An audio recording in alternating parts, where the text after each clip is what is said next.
Bonjour à tous, j'espère que vous allez bien. Aujourd'hui, je vais vous parler du modèle GRH de Lisette et Pichot. Lisette et Pichot sont des chercheurs en gestion des ressources humaines qui ont développé un modèle innovant pour comprendre les dynamiques de la GRH.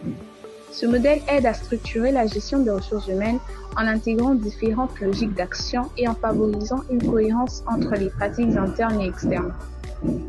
Nous allons aborder quelques points. Le premier point sera la présentation du modèle.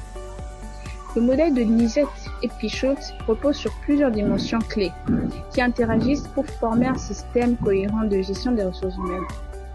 Le deuxième point, ce sont les idées principales qui comprend la logique d'action, la cohérence interne et la cohérence externe.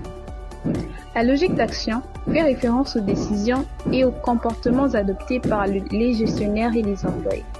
Par exemple, une entreprise peut adopter une logique d'action basée sur l'innovation en encourageant la créativité des employés.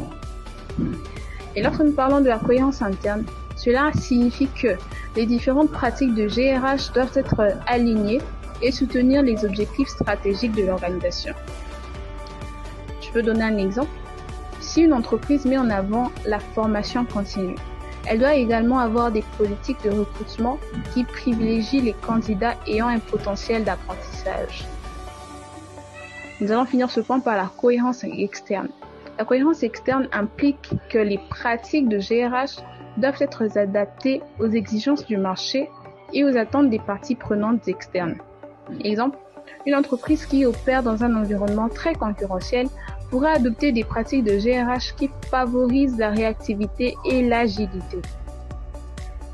Le troisième point, nous allons parler des autres dimensions du modèle, qui comprend la culture organisationnelle et le contexte externe. La culture d'une organisation influence fortement ses pratiques de GRH. Par exemple, une culture collaborative encouragera des pratiques de travail d'équipe. Et le contexte externe, ce sont les facteurs externes tels que la législation du travail, les tendances économiques et les attentes sociétales doivent également être prises en compte. En résumé, le modèle de Lisette et Pichot offre une approche intégrée de la GRH, soulignant l'importance de la cohérence interne et externe ainsi que des logiques d'action. En appliquant ce modèle, les entreprises peuvent mieux aligner leurs pratiques de GRH avec leurs objectifs stratégiques et répondre efficacement aux défis du marché. Voilà, ce sera tout pour moi. Je vous remercie.